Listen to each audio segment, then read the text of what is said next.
In my other life during the day, I'm a producer for the Kim Iverson show, and I really appreciated your appearance on there. And when I reached out to you, and you can find Kim's show at 3 p.m. live every day Pacific, 6 p.m. Eastern on Rumble. So every 5 days a week, Monday through Friday. And you were on there talking about, one of the most poignant things was the Western, just that there's no Western reporting about it. And we know why, right? And I think my audience that tunes into me mostly knows why. And I have a lot of international people that tune in that may or may not realize I have some Australian and some English audience and British from the British Isles and whatnot in Ireland. But what's not being told here is that the Kiev regime is consistently bombing its own people. And the other part of that is that you are on a Ukraine military, or I mean, actually, it's a Ukraine ministry kill list. I was told I was on it too, but I don't know the validity of that. But I know you are for sure, and Wyatt Reade and Ava Bartlett. Can you talk about that a minute? And that kind of goes hand in hand with the whole aggression from Kiev towards eastern Ukraine, Donbass. Yes, so the website is called Myorovets, which in Ukrainian means peacemaker. It's a very Orwellian term. Ironic. Yeah, it's so it's an official enemies of Ukraine list. Many people call it a hit list or a kill list. At the very least, it promotes violence against anybody on this list. And recently, they started putting children on the list. So I did a story about this 13-year-old girl, the only one who will speak up about it, and her picture, details about her name, her phone number, her home address are listed on this site. And she lives in Luhansk, so she's in the separatist area or the pro-Russian area, so she's somehow protected. But right. Sorry? Faina is who you're talking about? Faina, yeah. Faina. Yeah. Mm-hmm. Yeah. Mm-hmm. So for and whenever journalists are killed, it's written liquidated in big red letters over their pictures. So this is a site that promotes violence against journalists, against anybody who's seen as an enemy of the Ukraine, and children. I could make a solid argument to you that a site that's up, this also has connections with the Ukrainian government, but certainly it's run by Ukrainian ultra nationalists. In any other country, this would be shut down. In America, this would be shut down. I don't know. Well, I hope you agree with that. In any other country, a site that promotes and publishes the home addresses of children and journalists and promotes the violence against them would be illegal. It would be shut down. But it's not being shut down.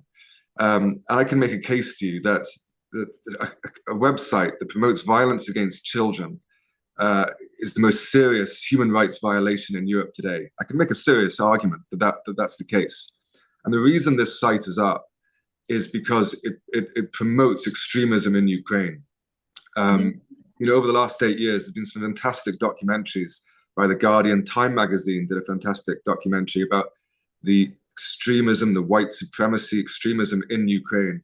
But as soon as Russia's invaded last year, that's suddenly become Russian propaganda. The narrative has switched, and suddenly there's no extremism in Ukraine. There's a huge extremism problem in Ukraine, and everybody knows it. I spoke to a journalist working for one of the major British broadcasters recently, and I said to him, look, and he covered the war from the Ukrainian side. I said to him, look, you all know that there's a serious extremism problem, but you self-censor yourselves. And he agreed.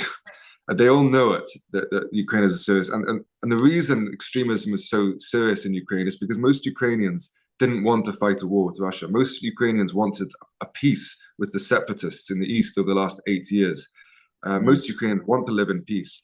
But the extremists are useful for NATO in order to fight this war, this proxy war against Russia, because it's the extremists, the Azov battalion, neo-Nazis, what have you, they're the ones who are ideologically driven to hate the Russians, to hate the separatists, to want to take back Crimea. And that's why you've had the rise of them and the continued support of them. And that's why this website isn't being taken down, because that extremist element is crucial for NATO's continued proxy war against the Russians. We saw the same thing in Syria as well. In Syria, you had a huge opposition to Bashar al-Assad, but the majority of Syrians didn't want to fight and die and take up arms against Bashar al-Assad. And that's why you had this a rise of ISIS and the extremists, when the moderate rebels became the extremists, because the extremists were the ones who really did, for ideological reasons, want to fight against Bashar al-Assad. And that's why extremist groups, you also had the same thing in Afghanistan, of course, with the rise of Al-Qaeda, with the United States funding Islamic extremists to fight the Russians in the 80s in Afghanistan. So you had the rise of Al-Qaeda. So the promotion of extremism is often used in order to fight proxy wars. And that's what we're seeing here in Ukraine as well. It's stunning, really. And going back to that website too, it has Langley on it, which Langley, Virginia is the home of the CIA. And what was interesting when I did research into that website, about 6 years ago, the US government called it a terrorist website. Now it's being supported, I think, by an MI6 operative. It has some sort of Elliot Higgins, who operates the NAFO trolls, has some sort of hand with, or, far removed, allegedly, with that website. And I'm still trying to find out more about it. But I do know that Faina has tried to bring it up before the UN and to UNICEF, and the UN won't have a discussion about it. And the UNICEF leader said, told her and to the people that were, because she had done a little video and she'd done a letter. That's what got her on the kill list, was doing this video to the UN asking for peace, because she'd grown up with shelling. And anyway, the UNICEF leader said that they realized there was a problem, but she was being restricted from speaking about it publicly. I mean, so this is where we are with it. I mean, they're endorsing, there's 337 children on that list, on the kill list. 12 journalists already killed. And then you had Daria Dugina, who was murdered, who was assassinated.